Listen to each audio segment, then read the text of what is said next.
Hey guys, welcome to video 79. Today we're going to discuss the Class A push-pull amplifier.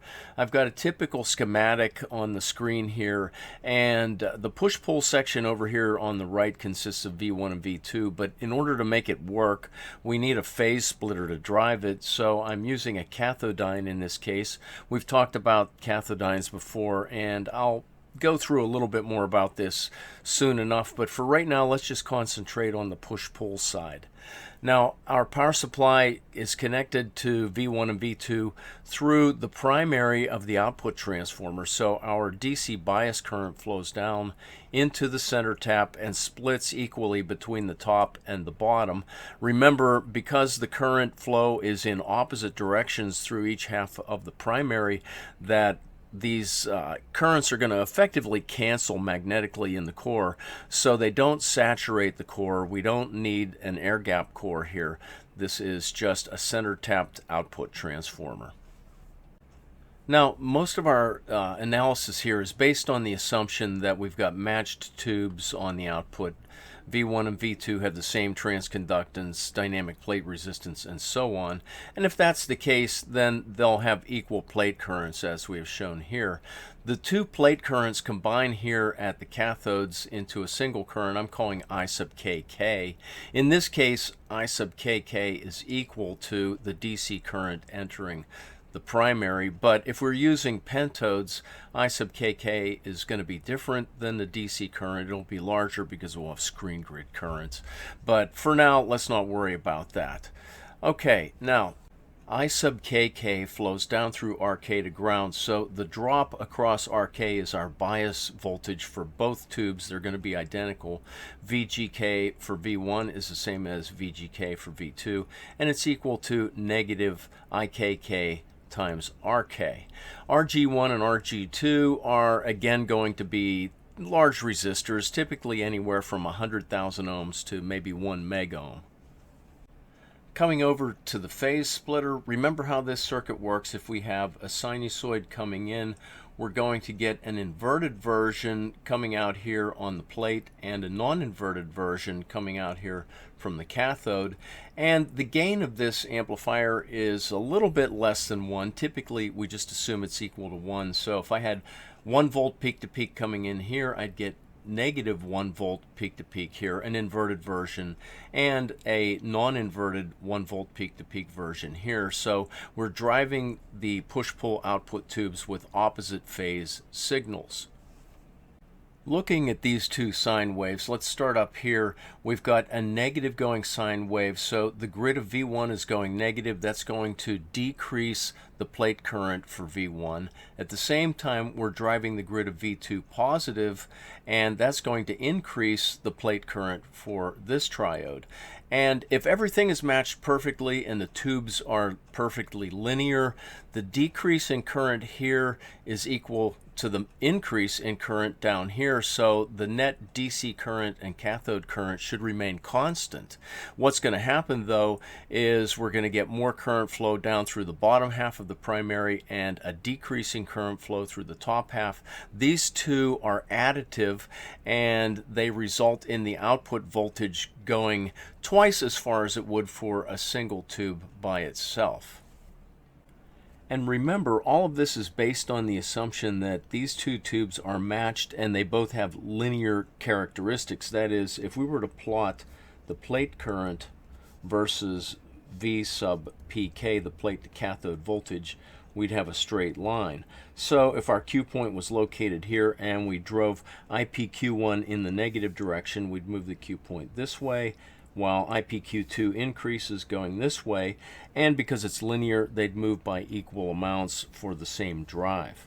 In reality, we know that the characteristic curve for the tubes looks more like this. If we graph IP versus voltage from plate to cathode, it's flat here and gets steeper as we move out. So in this case, as we move the Q point for V1 this direction, we're going to have a decreasing plate current versus VPK versus V2, where we're going to get an increasing plate current versus VPK. So this non-linearity results in a variation of I sub kk and I sub dc, and that's why we have a bypass cap here. We don't want those current variations to result in negative feedback, which decreases the gain of the output stage. We'll talk more about this later, but what it boils down to is, in an ideal world where we had perfectly linear operation and matched tubes, we wouldn't even need this bypass capacitor. It wouldn't make any difference if it was there or not. Now, there's no law that says we have to bypass RK with a capacitor. You can include this cap or not. Most amplifiers will have it, but some don't. We'll take a look at the effects of whether we have this bypass in or not in future videos, but for right now, we're going to include it. Before we talk more about the actual push-pull stage, I'm going to go to the next slide and we'll present the design and analysis equations for the phase splitter. We covered these back in video 67, as well as how to determine the Q point or set up a Q point for these circuits. And these are all of the small signal and large signal analysis equations. Now remember, there are two different versions of the cathodyne phase splitter. We can take the cathode output directly from the cathode, as shown over here, or we can take it from the junction between RK1 and RK2, as shown here. They both work equally well. I can't say I have a preference for one over the other, but you may see either version, and these are the equations associated with each of them.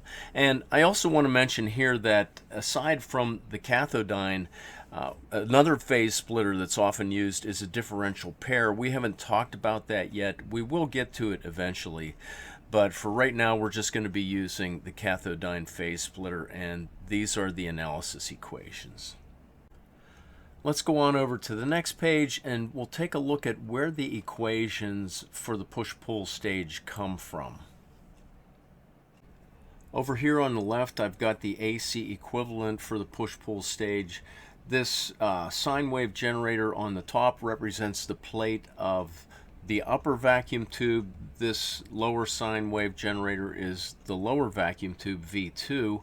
And if we notice that VP1 and VP2 are 180 degrees out of phase, that is VP2 equals negative VP1, and we have equal currents flowing into the top and out the bottom of the primary, so there is zero current into or out of the center tap of the primary. Because we're assuming everything's matched, VP1 and VP2 are equal in amplitude, so we could just call it VP, and coming over here we see that Vout is equal to 2 times VP times the reciprocal of the turns ratio, NS over NP. NS is the number of turns on the secondary, NP the number of turns on the primary, which is equal to 2 times N1. Now, as I'm sure most people watching this video are aware, the manufacturers of these transformers don't give you the turns ratio, but we know the reflected load resistance, R prime PP, that is the resistance we see from one end of the primary to the other, is equal to RL times NP over NS squared. And we can take this equation and solve it for the turns ratio. As we see here, it's the square root of R prime PP over RL. And if you know the primary inductance and secondary inductance, you can also calculate the turns ratio based on those values. Now, to analyze or design one of these push-pull amplifiers, it's important for us to know what reflected resistance each plate is looking at when it's looking at the primary of the transformer. Now, overall, the end-to-end or plate-to-plate reflected resistance is RL times NP over NS squared, but for each plate itself, it's going to see 1/2 of that value. Now, let's take a look at these formulas by throwing some numbers on our circuit here and doing a calculation. Let's assume RL is 10 ohms, N1 and on both sides are 5 turns, and NS is 1. And we've got, let's just say, 2 volts here, 2 volts here. Of course, they're 180 degrees out of phase. But let's find R prime PP. That is the total reflected load resistance from one plate to the other. And that's equal to RL 10 ohms times NP over NS. NP is 5 plus 5, 10 squared, or 100. So our total reflected load resistance across the entire primary is 10 times 100, or 1 k ohm, and each of these sources driving the primary is going to be looking at RPP over 2. We're calling that R prime L, and that's equal to 500 ohms. So this source is driving effectively 500 ohms. This source is also driving 500 ohms. Now, this value of R prime L is very important to us because that's what we're going to be using to determine our AC load line and the output swing limits for the amplifier.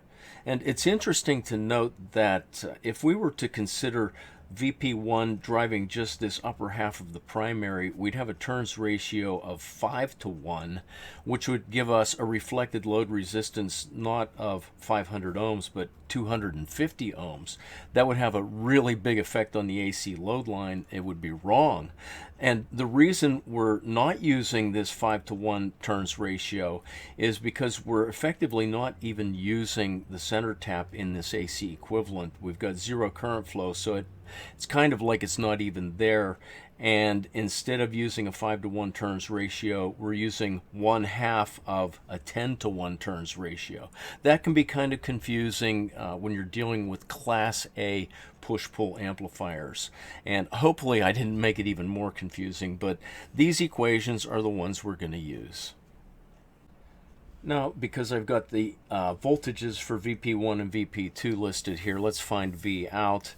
That's equal to 2 times VP, so that would be 2 times 2 is 4, times NS over NP, so that would be 1 over 10. So 4 divided by 10 is 0.4 volts. Now, as a side note here, to be absolutely technically correct, instead of using 2VP as this factor here, we should be using VP1 plus VP2, but we're assuming that these are identical because the tubes are matched and linear, so this is close enough to the truth. And the second version of the equation is just based on the notation we'd use on our AC load lines. And finally, to find the voltage gain of this amplifier, we need to find the gain of each tube individually. Since they're common cathode amplifiers, their gain on the primary side of the circuit here is A prime V is GM times R prime P. R prime P is the dynamic plate resistance in parallel with the effective reflected load resistance. In this case, it's 500 ohms for R prime L.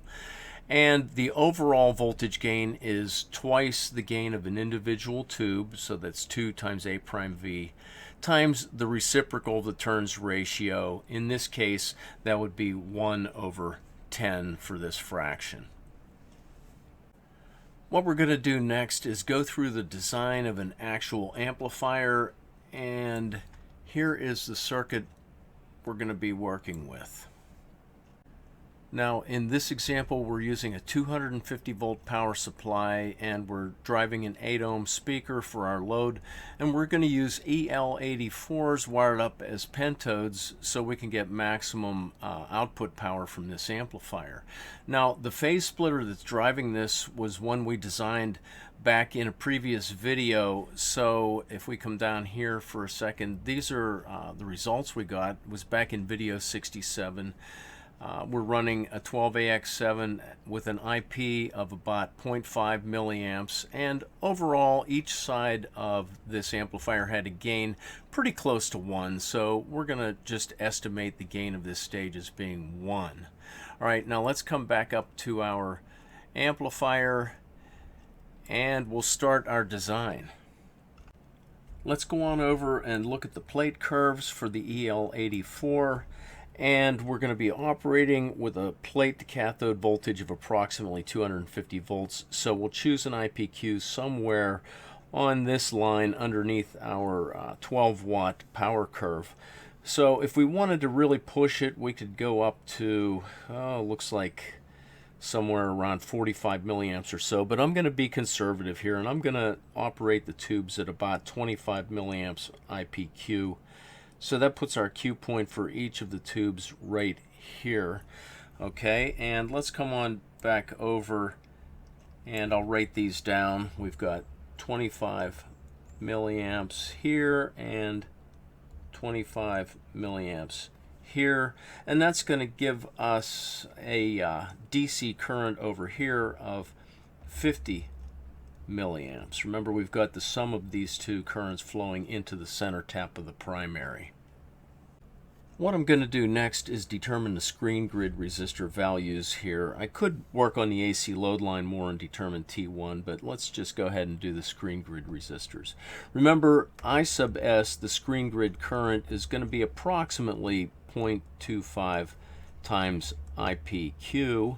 So in this case, that's 0.25 times 25 milliamps, which is about 6 milliamps. Let's go over and record these on the schematic. We've got 6 milliamps and 6 milliamps. And the next thing I'm going to use is a rule of thumb that I'll set the screen grid voltage VG2 to about 75% of VPKQ. That is 0.75 VPK. Q, in this case it's 0.75 times 250 volts, which is about 188 volts. Now, since we've got 250 volts up here on our supply rail and 188 volts down here on the screen grid, that means we're going to drop 62 volts across RS, and as an equation we can write this as R sub S equals VPP minus VG2 divided by I sub S, and it's 62 volts divided by 6 milliamps, and that works out to be pretty darn close to 10k ohms. So we've got a 10k resistor here and 10k down here. Now let's find our cathode current for each tube. We know that that's equal to the plate current IPQ plus the screen grid current I sub S, so that's 25 milliamps plus 6 milliamps, or 31 milliamps, and the total combined cathode current I sub KK is 2 times IK. So 2 times 31 milliamps is 62 milliamps. Let me write that over here, 62 milliamps. Next, I'm going to determine the cathode resistor. So let's go on over to our plate curves again, and let's estimate the VGK value we've got at our Q point. It's between -8 volts and -10, very close to -10. So I'm going to call it about -9.8 volts. So we've got a VGK of approximately -9.8 volts for each tube. Now, if this was just a regular single-ended amplifier with just one tube, we'd find R sub K by using negative VGK over I sub K. And we can do that here. That would be -9.8 volts divided by 31 milliamps, and that gives us 316 ohms. Now that would be for a single tube, but since we're combining both of the tubes into a single circuit, we're going to divide this by 2. So our actual RKK value, let me write that here, R sub KK equals R sub K divided by 2, which is 316 divided by 2, about 158 ohms, and the closest standard value is 150 ohms. So that's what we could use for R sub KK. Alternatively, we could have found RKK directly. R sub KK is equal to negative V sub GK divided by I sub KK. And that would be 9.8 volts divided by 62 milliamps, which works out to be again, pretty close to 150 ohms, 158, but we would use 150 ohms. So there are two different ways we could do it, but either way, we end up with using a standard value 150 ohms. Next, let's find the power dissipation of these resistors. So P sub Rs is equal to I sub S squared times Rs. So 6 milliamps squared times 10 k ohms is about, oh, let's see, what do we get here? 0.36 watts. So let's just round that up and we'll use a half watt resistor for each of those. All right, so these are going to be 1/2 watt. And now let's find the power dissipation of R sub k, and P sub Rk is equal to I sub kk squared times Rk. So we've got 62 milliamps squared times 150 ohms, and that works out to be about 0.58 watts. So we're going to use a 1 watt resistor here just to be safe. Okay, so 1 watt, and let me write that here. There we are. So we're going to use half watt resistors for our screen grid resistors and a 1 watt resistor for R sub k, or I guess actually I should call it R sub kk to be technically correct here. Next, let's figure out some values for these grid resistors here. Remember, these can be anything from typically 100,000 ohms up to 1 meg. The higher the resistance we have here, the greater the input resistance of this stage. And just to match up with the design we did previously on the phase splitter, I'm going to set these to 220 k ohms. And that'll work just fine, and it matches with the design we did previously on this phase splitter. All right, now the next thing we're going to do is finish off our AC load line and determine what transformer we need here on the output.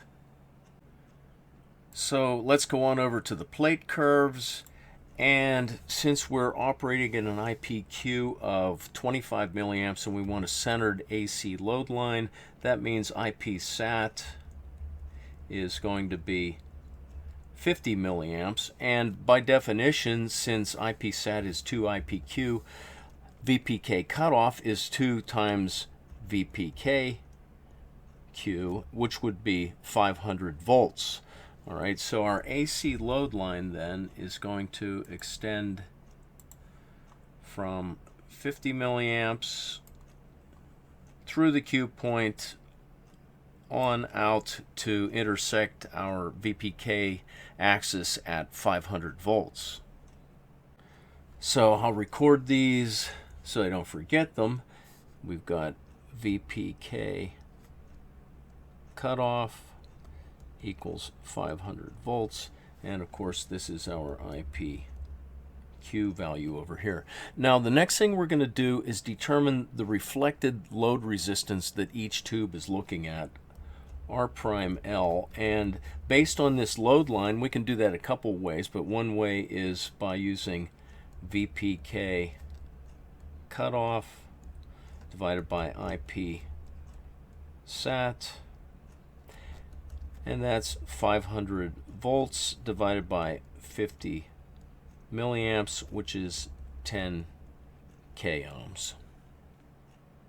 Now, because each of our EL84 plates should be looking at 10 k ohms, that means that our total R prime PP reflected load resistance across the entire primary should equal 2 times R prime L. So that's 2 times 10k, or 20 k ohms. And this is a result of the equation we looked at earlier. If we go back for a second here, we see that R prime L is equal to R prime PP over 2. So we're just solving this for R prime PP, and that's giving us 20 k ohms. So we need to find an output transformer that will give us a reflected load resistance RPP of 20k for an 8 ohm load.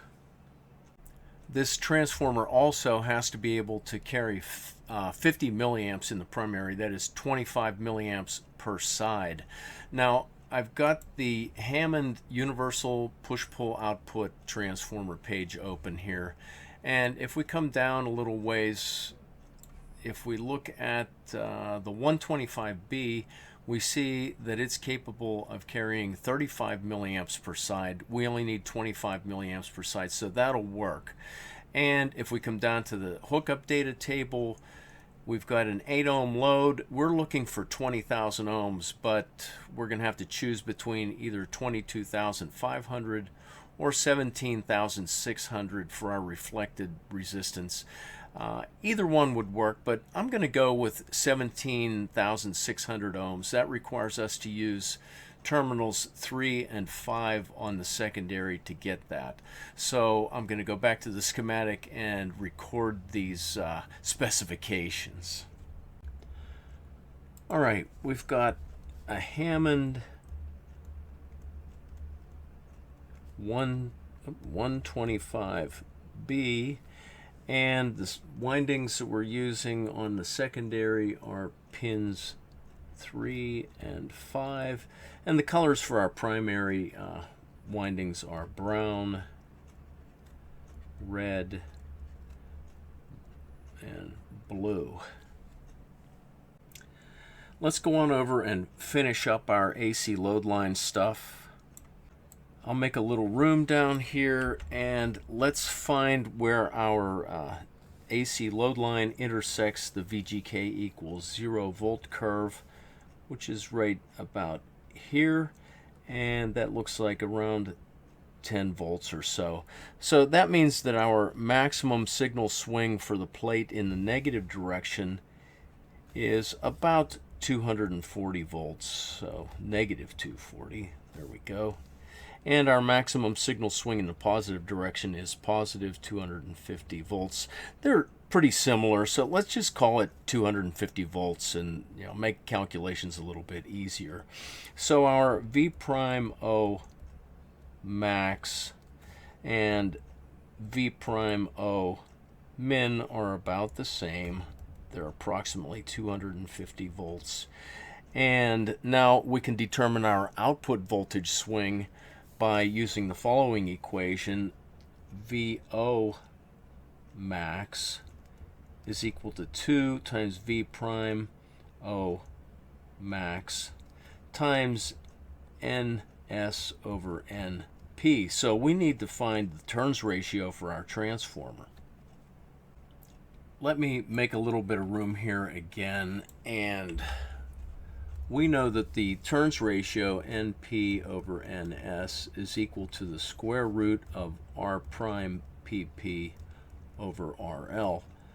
So that's the square root of, in this case, 17.6 K ohms divided by 8 ohms. Ideally, we'd have liked to use 20 K here, but it's going to come out pretty close to the same either way.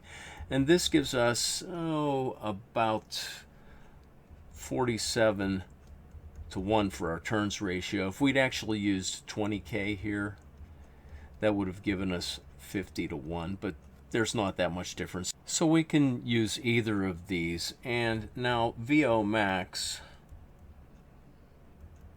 is equal to 2 times V prime O max times NS over NP, and that's going to be 2 times 250 times 1 over 47, and that works out to be about 10.6 volts, but let's just be a little bit conservative and call it 10 volts peak. Let's clean up a little here, make some room again, and let's see. Let's find our power out now. Maximum power is PO max equals VO max squared divided by RL. So that's 10 volts squared divided by 8 ohms. 100 divided by 8 is 12.5 watts peak. So we're going to get a maximum peak output power of 12.5 watts. But remember, PO RMS for a sine wave is PO max divided by 2. So that's going to give us an RMS output power of 6.25 watts. And that's not too bad. It would make a pretty decent little practice amplifier.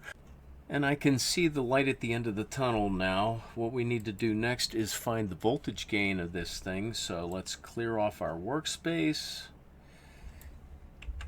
And remember, the voltage gain for each tube we're designating as A prime V is equal to GM times R prime P. And R prime P is equal to little rp in parallel with R prime L.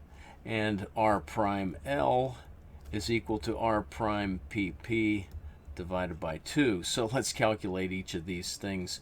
R prime L, RPP over 2, that's about 20K over 2, which is 10K ohms. Each plate is looking at 10K ohms reflected resistance. Then R prime P is little rp, 30K in parallel with 10K. So we've got 30K parallel with 10K. And that works out to be about 7.5 K ohms. And finally, our A prime V is GM, which is 10.4 millimos. 10.4 millimos times R prime P, 7.5 K ohms.